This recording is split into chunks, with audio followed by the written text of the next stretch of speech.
Brandon Lawson was a 26-year-old man living in San Angelo, Texas, with his common-law wife, Ledessa Lofton, and their 4 children. His story remains one of the most puzzling missing person cases in modern history.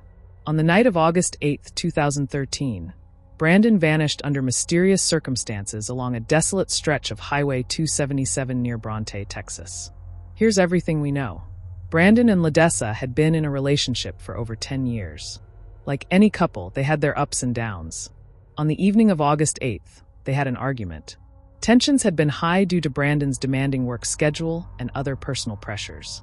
Upset after the argument, Brandon left the house around 11:54 p.m., telling Ledessa he was going to his father's home in Crowley, Texas, a 3-hour drive away. Before leaving, Ledessa tried to convince him to stay, but Brandon was insistent. Ledessa, worried about Brandon leaving late at night, plugged in his phone charger for him and told him to stay in touch. She later called him but didn't get much response, as his phone kept losing signal. Shortly after leaving, Brandon called his brother Kyle Lawson to let him know about the fight and said he was heading out of town. Brandon seemed agitated but didn't give specific details about his plans. At some point during his drive on Highway 277, Brandon's truck ran out of gas. He called Kyle for help at around 12:30 a.m. on August 9th. Kyle agreed to bring a gas can and left his house shortly after. While waiting for Kyle, Brandon made a frantic 911 call at 12:54 a.m. In the call, Brandon sounded panicked and out of breath. He told the dispatcher, "Yes, I'm in the middle of a field. I ran into somebody, and I just got the first guy." He also mentioned that someone was chasing him and that he needed the police. The call abruptly ended. Unaware of the 911 call, Ledessa contacted Kyle and urged him to check on Brandon. She also left a gas can on her porch for Kyle to take, as she couldn't go out herself. When Kyle arrived at Brandon's truck around 1:10 a.m., he found it parked on the side of the road, partially obstructing traffic. However, Brandon was nowhere to be seen. Coincidentally, a Coke County Sheriff's deputy arrived at the scene around the same time. He was responding to a report of a truck blocking the highway. Kyle explained the situation, and the deputy didn't suspect foul play at that moment. Kyle later claimed he saw a glimpse of Brandon hiding in the bushes nearby, but he couldn't communicate with him. Brandon reportedly told Kyle he was bleeding. However, this detail has been widely debated. After the deputy and Kyle left the scene, Brandon was officially reported missing. Searches began the next morning, but no trace of him was found. His truck was towed, leaving only more questions. One of the most perplexing elements of the case is Brandon's 911 call. Many have analyzed the audio, trying to decipher his slurred and disjointed speech.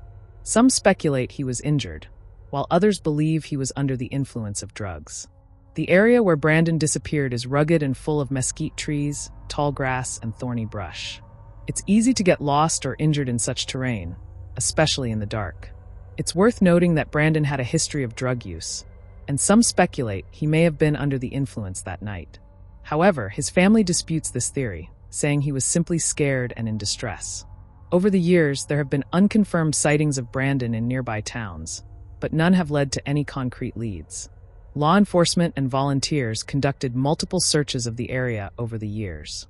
Helicopters, drones, and cadaver dogs were used, but nothing significant was found. Some believe Brandon may have encountered foul play. His cryptic 911 call and mention of being chased have fueled speculation that he stumbled upon illegal activity, such as drug trafficking. Another theory is that Brandon succumbed to the elements or was attacked by wildlife. The Texas countryside is home to coyotes and wild boars, which can be dangerous. Kyle Lawson took a polygraph test to clear himself of any suspicion. He passed, and investigators have stated they do not consider him a suspect. Ledessa has been active in keeping Brandon's case in the public eye. She believes Brandon met with foul play and continues to search for answers. In February 2022, human remains were found near Brandon's last known location. DNA testing later confirmed the remains belonged to him, bringing some closure to his family. That solved the issue as to where Brandon was, but it did very little to answer who or what did this to him. The only thing we do know is that when Brandon was talking to his brother on the phone, he claimed that he was being chased by men of Latino descent. If you have any information as to what happened to Brandon, here's the number to call and his case number. If you know anything or have heard something, Please do what's right and help bring closure to this family.